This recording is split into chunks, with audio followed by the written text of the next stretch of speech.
আসসালামু আলাইকুম।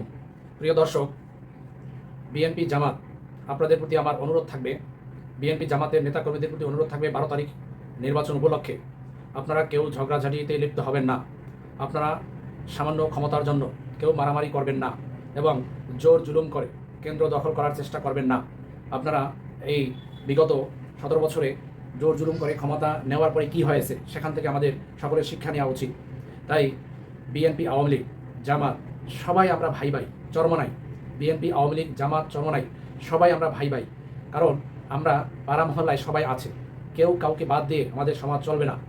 সুতরাং আপনি যে দল করেন এই জন্য আরেক দলকে আপনি ঘৃণা করবেন, সেটা অসম্ভব, মোটেও ঠিক না। তাই আমার বিএনপির ভাইদের প্রতি আহ্বান থাকবে, জামাতের ভাইদের প্রতি আহ্বান থাকবে, আপনারা নির্বাচন উপলক্ষে কাদা ছোড়াছুড়ি করবেন না।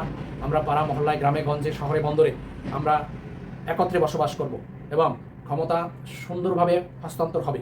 যে দল ম্যান্ডেট নিয়ে নির্বাচনে জয়ী হবে সে দল ক্ষমতা নেবে, নেক। জামাত নেয় নেক, বিএনপি যদি নেয় নেক, কোনো সমস্যা নাই। কিন্তু জোর জুলুম করে কেন্দ্র দখল করে যেন আমরা মারামারিতে লিপ্ত না হই।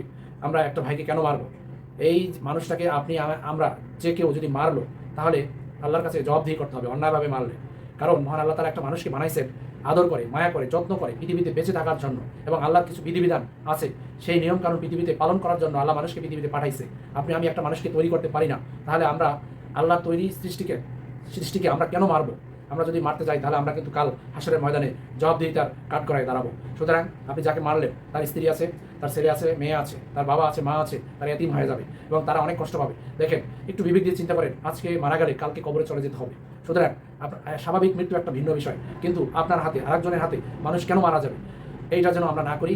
আমরা আওয়ামী লীগ, দেখেন আওয়ামী লীগের অনেক ভাই ব্রাদার আছে আমাদের ক্লোজ, খুব ভালোবাসে, আমরা তাদেরকে ভালোবাসি। আবার বিএনপির ভাই ব্রাদার আছে খুব ক্লোজ, আত্মীয় স্বজন, পাড়া প্রতিবেশী, আমাদের ভাই ব্রাদার, আমরা কেন তাদের সাথে ঝগড়া করবো, মারামারি করবো? তাই আমার উদাত্ত আহ্বান, এবং আর চরমনাই আছে, এনসিপি আছে, গণ অধিকার আছে, হ্যাঁ, সবাই আমাদের ভাই ব্রাদার। আমরা একত্রে বসবাস করি, একত্রে থাকি। মতের ভিন্নতা থাকতে পারে, সেটা আপনি বুঝিয়ে বলুন, কিন্তু আপনি একজন একটা দল করে বলে আপনি তাকে ঘৃণা করবেন, তার পথ আটকে দিবেন, পথ রোধ করবেন, হ্যাঁ, তাকে মেরে ফেলবেন, এটা মানব সভ্যতা না।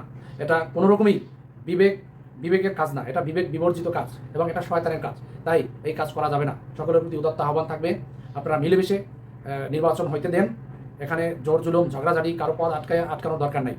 তাই সকলে এই নির্বাচনের পরে আবার কিন্তু সকলে মিলেমিশে থাকতে হবে। নির্বাচনকে কেন্দ্র করে দলাদলি না করে সবাই মিলেমিশে একত্রে ভোট দিবেন, এটাই ভোটের সৌন্দর্য পরিবেশ। সকলের প্রতি আমার উদাত্ত আহ্বান থাকবে, আপনারা ইনশাল্লাহ একটু চিন্তা করে সামনের দিকে আগাবেন। আসসালামু আলাইকুম।